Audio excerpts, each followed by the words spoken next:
irmãos, boa noite a todos. Boa noite, bem forte para quem está lá em Extremóis ouvir. Boa noite a todos. Isso, glória a Deus por isso. Irmãos, por que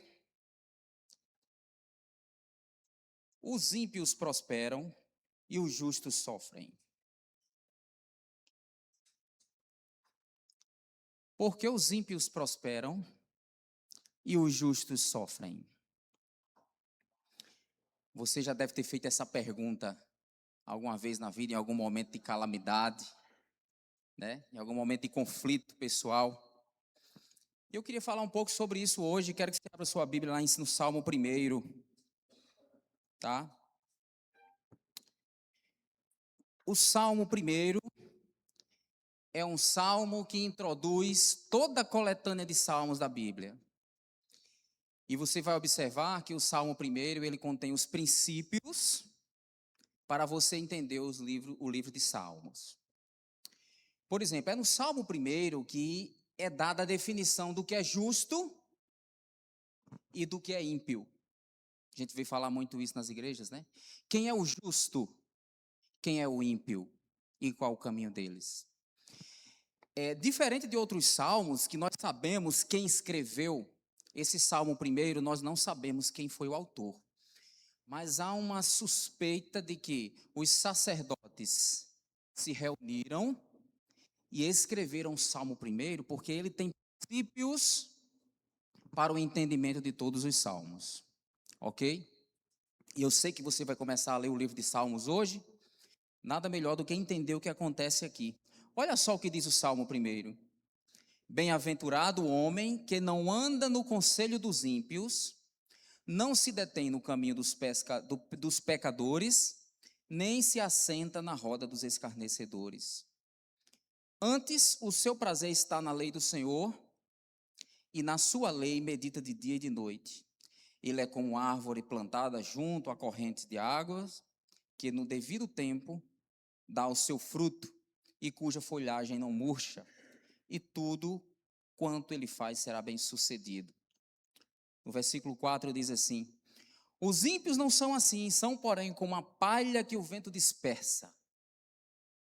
Por isso os perversos não prevalecerão no juízo, nem os pecadores na congregação dos justos. Pois o Senhor conhece o caminho dos justos, mas o caminho dos ímpios perecerá. Eu disse para os senhores que o Salmo 1 contém conceitos importantes para você entender o resto do livro dos Salmos. O primeiro conceito deles é o que é justo. O que é um homem justo segundo o conceito de Deus? A primeira coisa que o Salmo 1 mostra é que o homem justo é aquele que evita alguma coisa. Olha o que é que ele diz.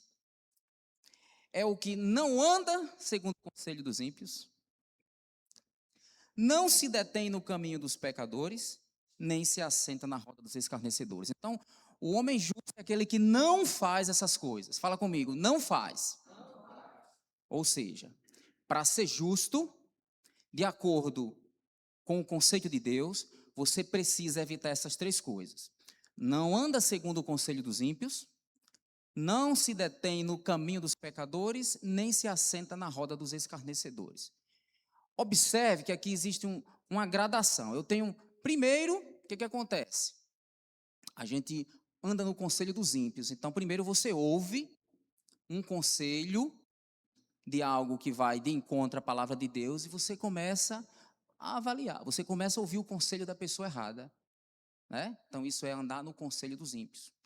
Se você continua ouvindo esse conselho da pessoa errada, agora você se aprofunda, você vai se deter no caminho dos pecadores. Então, antes você só ouvia o fulano de tal, agora você já está caminhando com ele, nos mesmos comportamentos e nos mesmos propósitos. E aí a coisa aprofunda um pouco mais, porque depois de você caminhar com ele, agora você se assenta na roda dos escarnecedores. Então, esse é o caminho da queda. E o Salmo 1 está dizendo que o justo é alguém que evita essas coisas. Ok? Mas, se eu evito essas coisas, eu preciso buscar outras. Vocês sabem que quando nós temos um hábito ruim, um hábito nocivo, precisamos preencher com outros hábitos. E o próprio texto diz: qual é esse outro hábito que eu preencho? O que é que ele busca? Antes, o seu prazer está na lei do Senhor. Então, eu preciso. O ser humano sempre vai encontrar alguma coisa que ele tenha prazer. O justo precisa evitar essas coisas, então ele preenche com outras coisas. O seu prazer está na lei do Senhor. O que é a lei do Senhor, irmãos? A lei do Senhor é a Escritura Sagrada. Trazendo para os dias de hoje, quantos de nós, em algum momento, tínhamos nosso prazer em outras coisas, né? O justo tem o seu prazer na lei do Senhor. Isso é importante, sabe por quê, irmãos? Porque ter prazer na lei do Senhor é ser realmente um estudante da Bíblia. Nós andamos com Bíblias há muitos anos, Bíblias de papel, Bíblias nos celulares, mas não precisa levantar a mão. Só pense se você é realmente um estudante dessa palavra. Em seguida ele diz: e na sua lei medita de dia e de noite. Quer saber o que é o justo? É aquele que tem o prazer na lei do Senhor e na sua lei medita de dia e de noite. Eu fui ver o conceito dessa palavra meditar aqui, e ela significa balbuciar baixinho. Então, meditar aqui não é só pensar, é falar. Então, o justo é aquele que evita aquelas três coisas que eu falei para vocês, antes tem o seu prazer na lei do Senhor e medita nessa lei de dia e noite. Vamos parar aqui para entender o que é meditar. Quando eu passo um texto lá do Instagram, do WhatsApp, TikTok, seja lá o que for, eu não medito naquilo. Aquilo é uma leitura rápida, muito rápida. Se eu parar para pensar, 5 minutos depois eu nem sei mais o que eu li. Não é verdade, Anderson? Eu nem sei mais o que eu vi. Meditar é diferente. Meditar é um exercício ativo. Ele diz que o justo medita na lei do Senhor de dia e de noite. Então, meditar é realmente pegar essa palavra e estudar. E como o texto diz, balbuciar elas. Então, eu posso falar baixinho aquilo que eu estou vendo na Escritura Sagrada. Ok? Bom, se o justo, no conceito bíblico, é aquela pessoa que evita algumas coisas, que antes tem o seu prazer na lei do Senhor e na sua lei medita de dia e de noite, qual é o destino disso? A Bíblia diz que ele será como árvore. Olha só o conceito de árvore. Eu passei nessa rua aqui vizinha e eu vi uma palmeira. Uma palmeira imperial, ela leva geralmente 1 ano para crescer 1 metro. E cada metro que ela cresce para cima, ela também cresce para baixo. Ele diz que o justo será como árvore plantada. Ou seja, é algo que está fixado. Não é fácil de cair. Árvore plantada. E mais, junto a correntes de águas. Olha só, se uma palmeira como essa, ela retira nutrientes e água do solo para crescer, o justo é aquele que retira as instruções da Escritura Sagrada. Então, entendem que eu preciso ter prazer nessa palavra e meditar nessa palavra. Agora você entende o que é justo segundo a Bíblia. Justo é aquele, fala comigo, olha só, repete bem alto comigo para quem está lá em Extremóis ouvir. Justo é aquele que não anda segundo o conselho dos ímpios. Não se detém no caminho dos pecadores. E não se assenta na roda dos escarnecedores. O que são escarnecedores? São pessoas que não têm o respeito por Deus, pela justiça, pelo juízo e pela Escritura Sagrada. E frequentemente nós vemos grupos que não respeitam essa Escritura Sagrada. Se você de repente está assentado na roda dessas pessoas, você já fez uma coisa que o justo precisa evitar: sentar na roda dos escarnecedores. Então, eu falei para vocês no conceito de justo, de acordo com o Salmo 1. Agora vamos ver o que é ímpio. Ímpio é o contrário de justo. Olha só o que é. Os ímpios, versículo 4. Os ímpios não são assim, são, porém, como a palha que o vento dispersa. Por isso, os perversos não prevalecerão no juízo, nem os pecadores na congregação dos justos.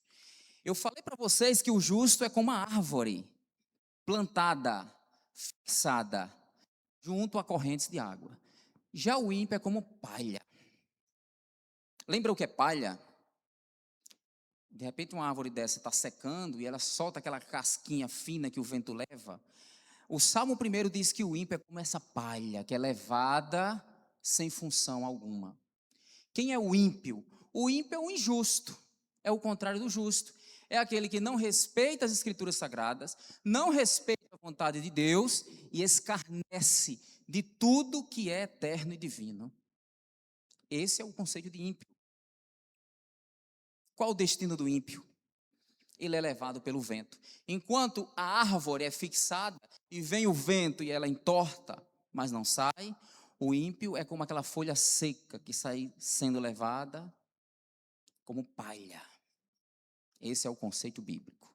Falei para vocês o que é o justo. Falei para vocês o que é o ímpio. Agora temos dois caminhos. E o próprio Salmo 1 diz quais são esses caminhos. Versículo 6. Olha aí. Pois o Senhor conhece o caminho dos justos, mas o caminho dos ímpios perecerá. Irmãos, conhecer o caminho do justo aqui é confirmar. Ele diz que o Senhor confirma o caminho do justo, porque lembra, o justo é aquele que evita três coisas. O justo tem o seu prazer na lei do Senhor e nela medita de dia e de noite. O justo é como árvore plantada junto a correntes de água. O Senhor conhece o caminho do justo, ou seja, ele confirma, ele aprova o caminho do justo. Mas ele diz que o caminho dos ímpios perecerá, ou seja, não chega a lugar nenhum. Fica claro aqui que se você quer ter uma vida bem-sucedida, isso só é permitido aos justos. Porque o caminho dos ímpios perecerá.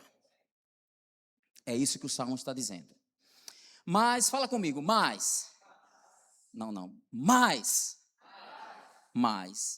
Algo diferente acontece.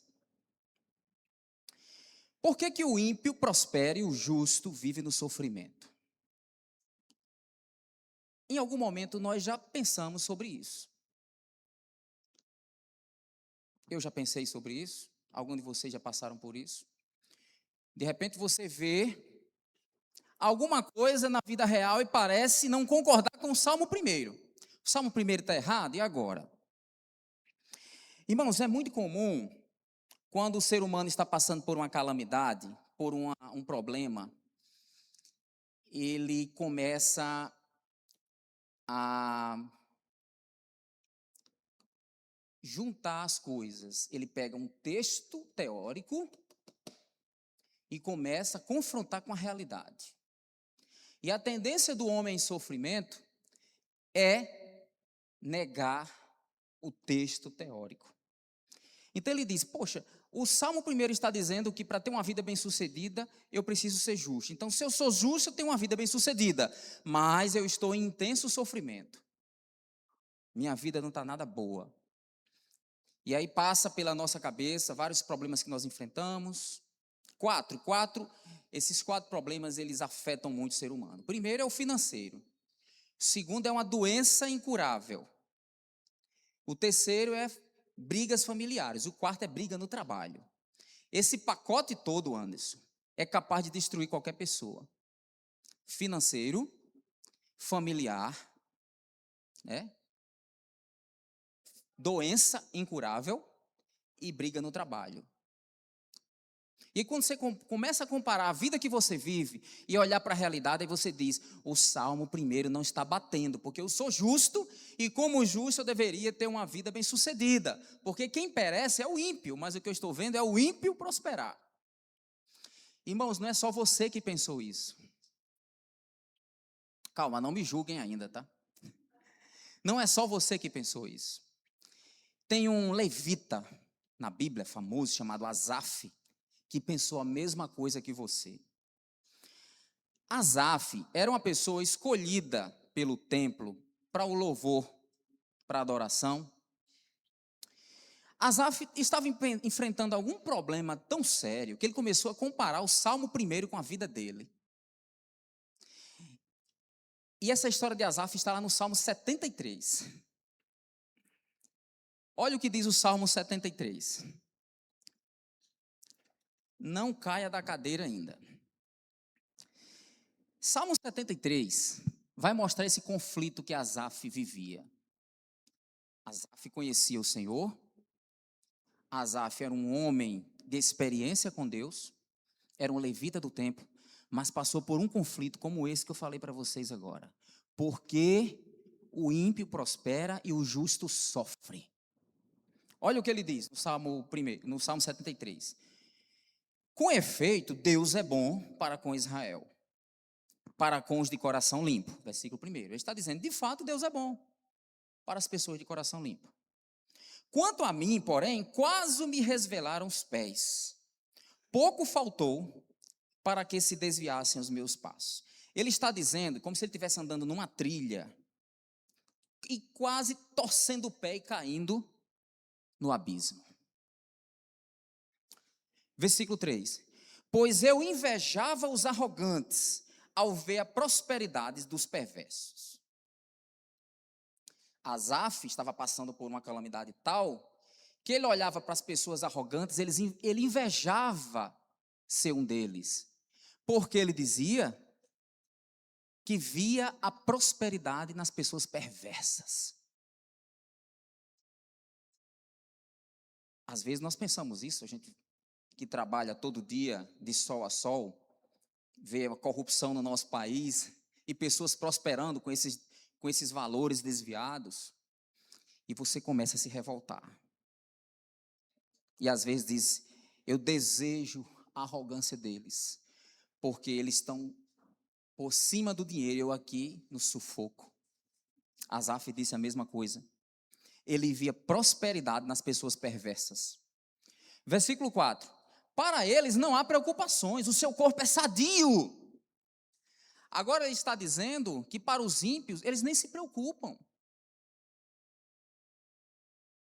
Né? Tem um banqueiro aí que inclusive dava festa com milhões, com dinheiro desviado, né? Sem preocupação. O seu corpo é sadio. Ele diz que os ímpios são mais saudáveis do que nós. Isso é Asaf pensando. Versículo 5. Não partilham das canseiras dos mortais. Ele olha para os ímpios e diz que eles não cansam como nós, nem são afligidos. E nós vemos isso quando percebemos pessoas nadando em rios de dinheiro, com corrupção, né, esbanjando aquilo, se divertindo. A gente diz assim, ele não é afligido com isso, nadando em cima dos nossos recursos. Versículo 6. Daí a soberba que os cinge como um colar. Ele diz que os ímpios, a soberba deles é como um colar que eles colocam aqui para exibir para todo mundo. Então faz questão de exibir sua soberba. E a violência que os envolve como um manto. Os olhos saltam-lhes da gordura, do coração brotam-lhes fantasia. Asaf está questionando por que o ímpio está prosperando. Versículo 8.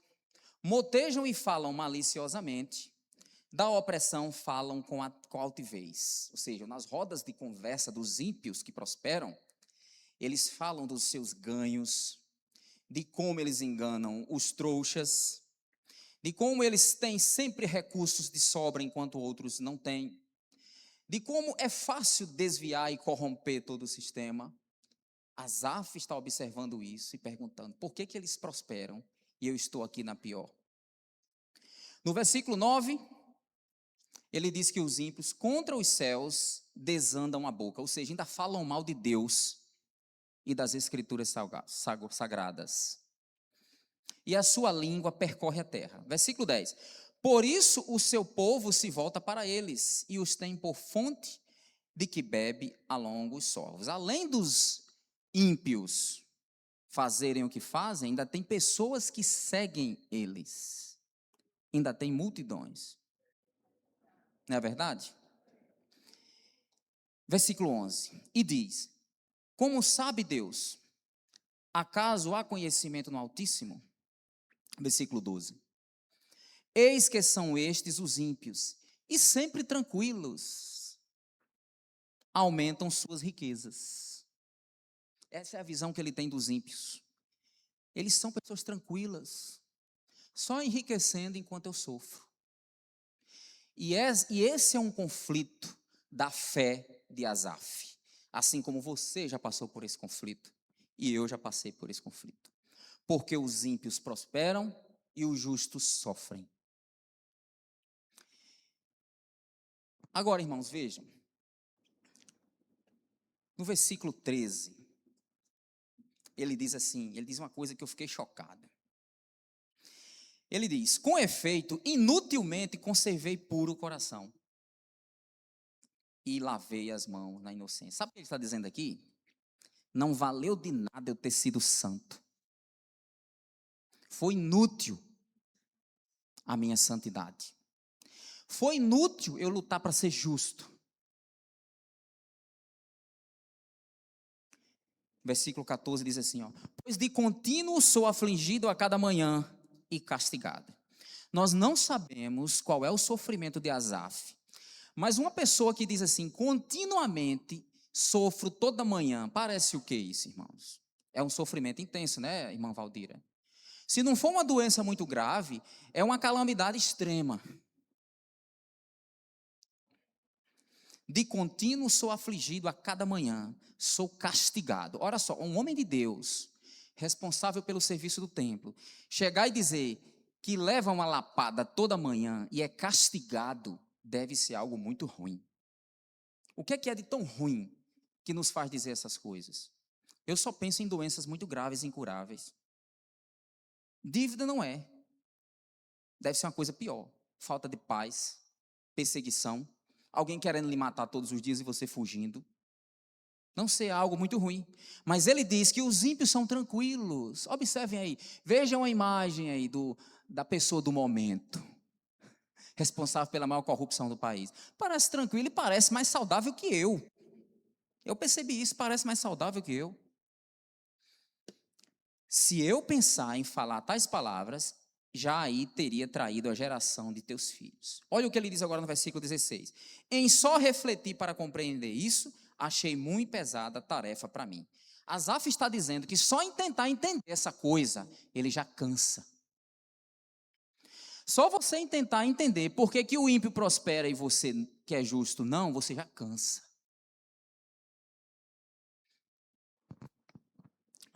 E no versículo 17, aí tem uma virada de chave. Ele diz assim, ó: até que entrei no santuário de Deus e atinei com o fim deles. Fala assim, agora a coisa muda. Fala assim, não me julgue. Irmãos, Asaf vem mostrando um conflito que é comum a todos nós.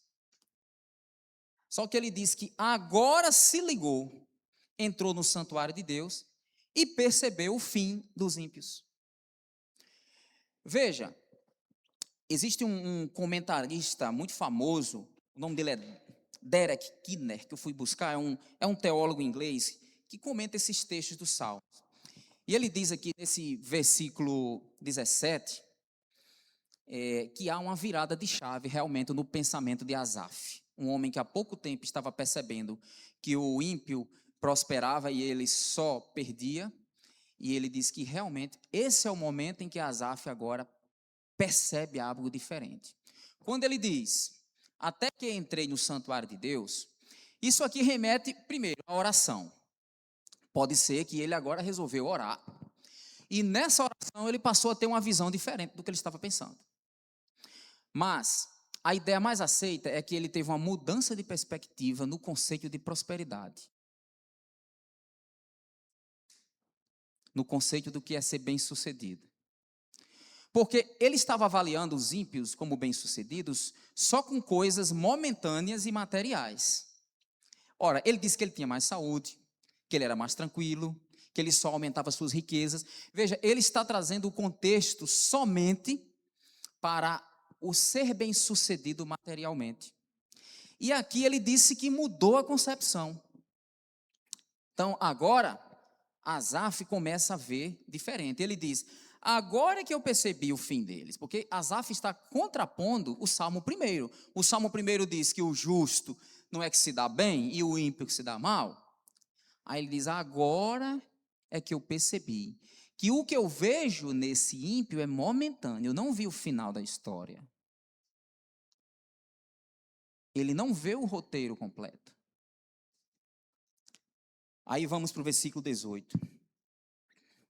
Diz assim, ó. Aí ele falando para Deus agora, como agora ele mudou a visão, ele diz: tu certamente os pões em lugares escorregadios e os fazes cair na destruição.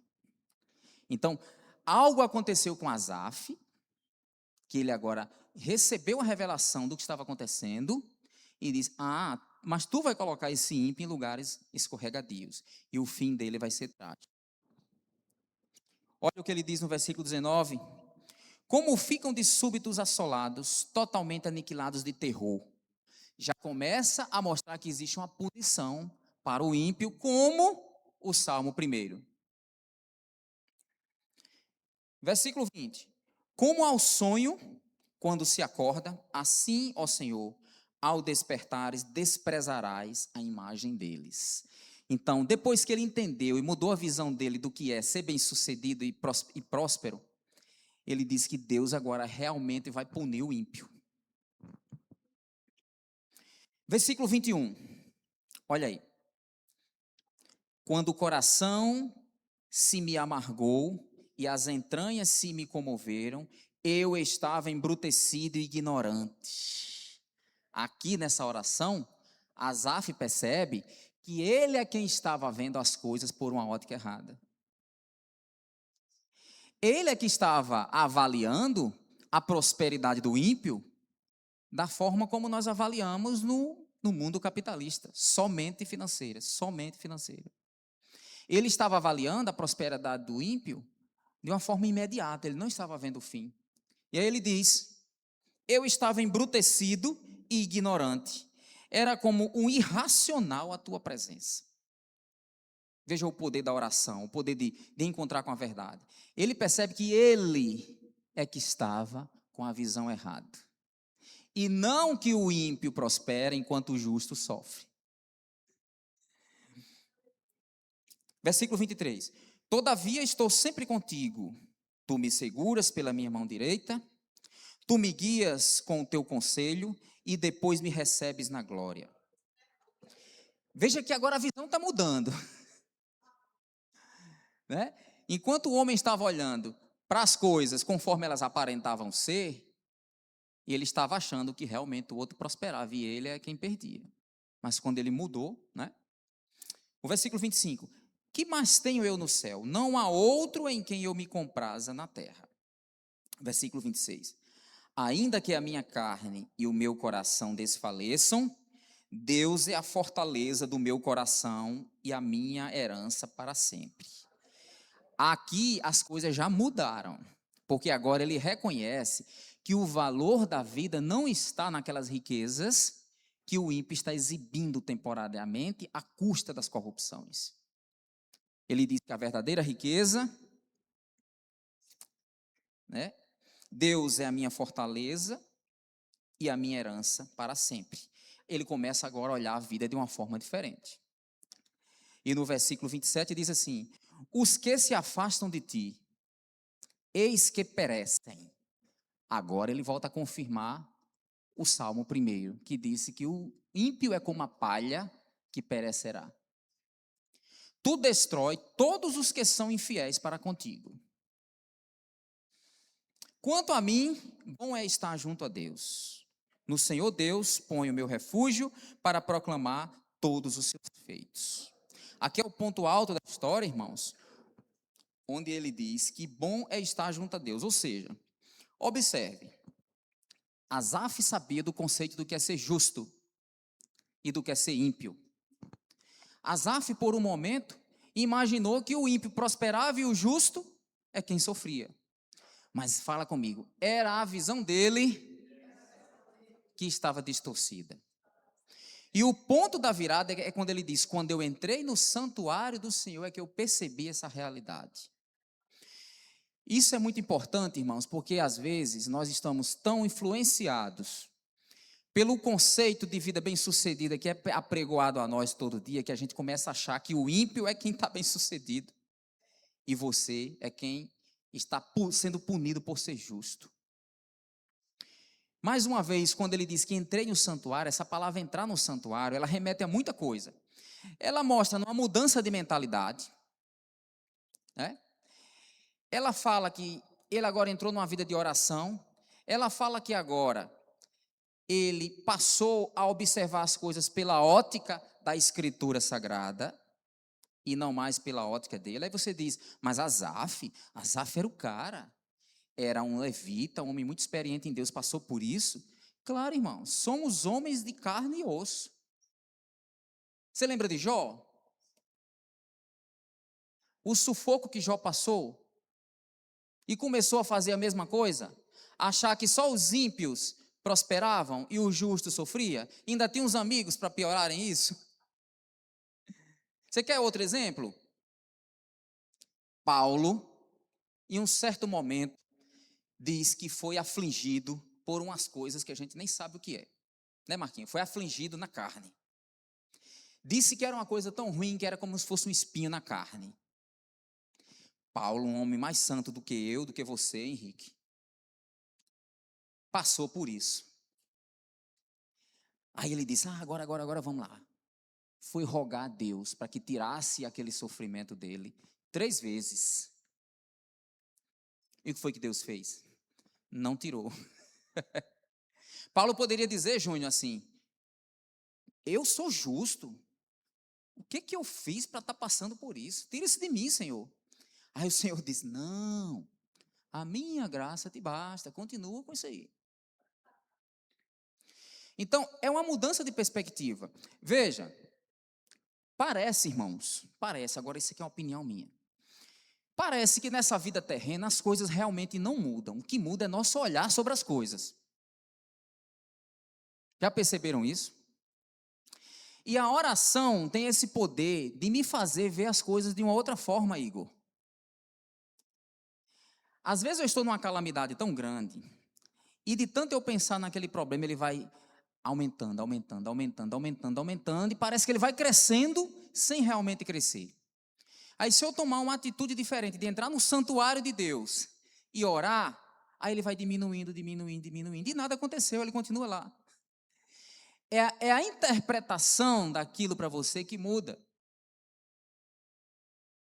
Aí vem Jesus e diz assim, no mundo tereis aflições. Não, isso não é verdade.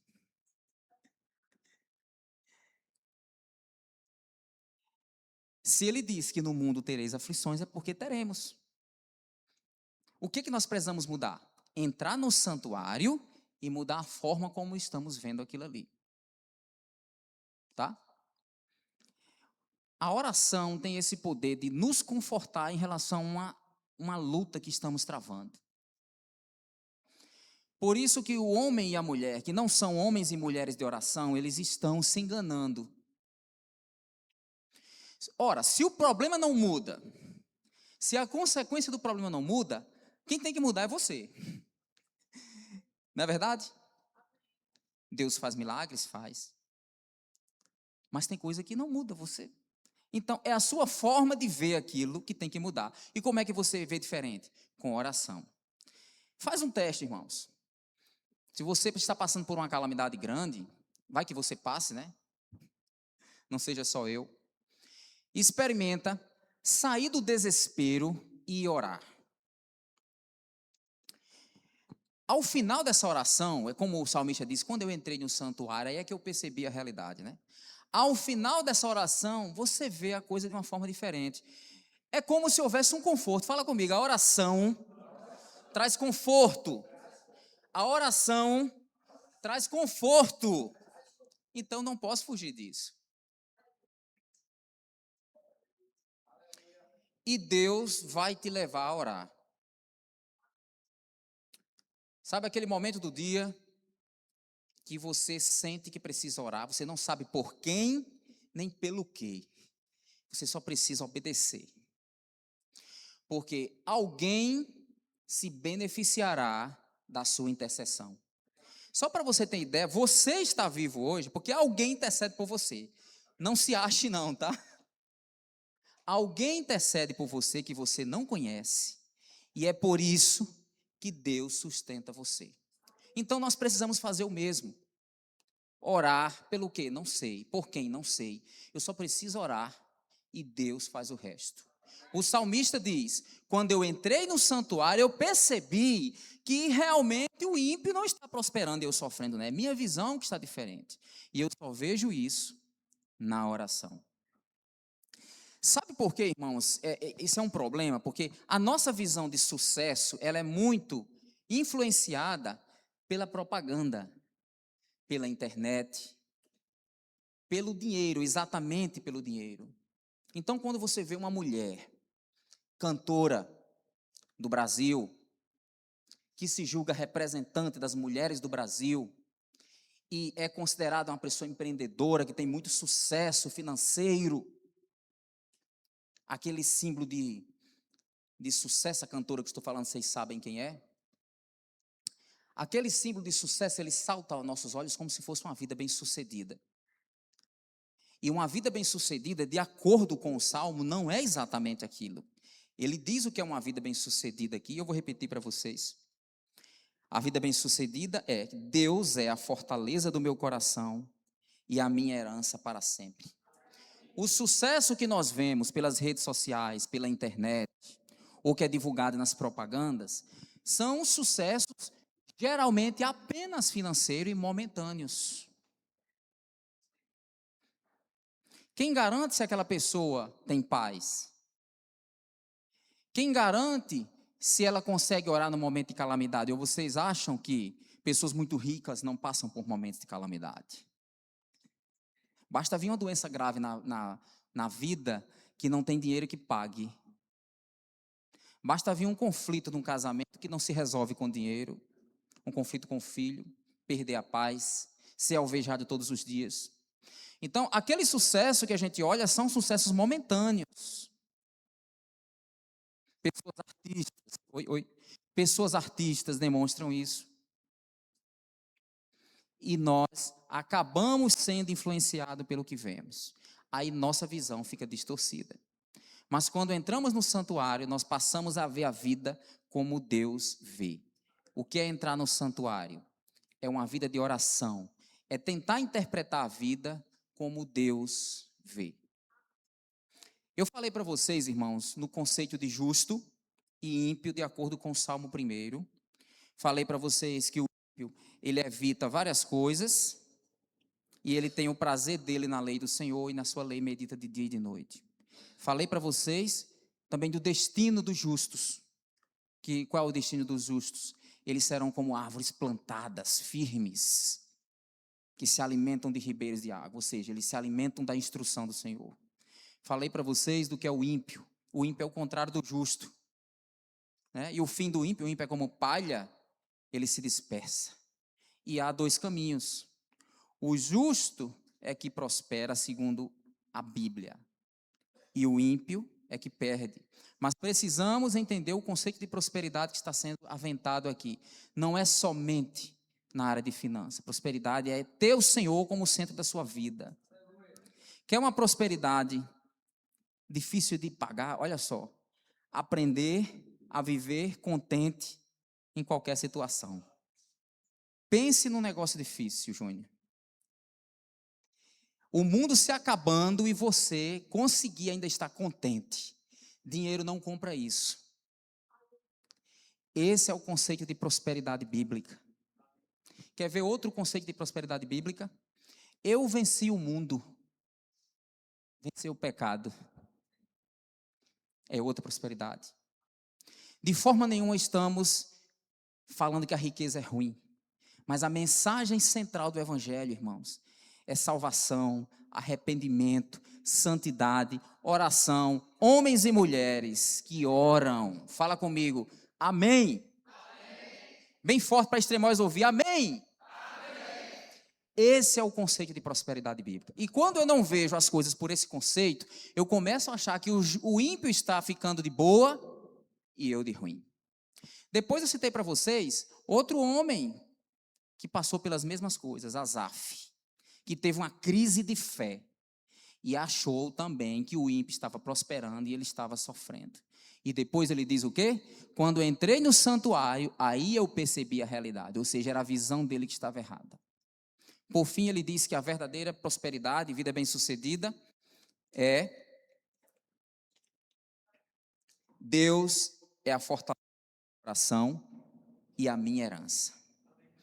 Eu quero tirar só 3 lições aqui para encerrar com os irmãos. Olha só, irmãos, a primeira lição é: eu preciso saber medir o que é uma vida bem-sucedida. E uma vida bem-sucedida é medida pelos parâmetros da Escritura Sagrada, não do que o mundo prega. Segundo, eu preciso meditar na lei do Senhor de dia e de noite. Terceiro, não ter uma vida de oração é abrir brecha para achar que o ímpio prospera e você sofre. Amém, irmãos? Lembrem-se, nós temos uma Bíblia, seja no celular, seja uma Bíblia de papel. Nós vivemos num país livre, onde nós podemos pregar religião da forma que for. Então, não podemos desperdiçar essa parte importante, sermos realmente estudantes da Bíblia. Sabe como você faz para Deus falar com você? Você não precisa me ouvir. Você não precisa ouvir pregadores famosos no YouTube. Você precisa ler as Escrituras Sagradas e fazer anotações. Enquanto você lê e faz anotações, Deus fala com você de forma genuína. Isso é meditar na lei do Senhor de dia e de noite. Amém, irmãos? Deus abençoe a todos.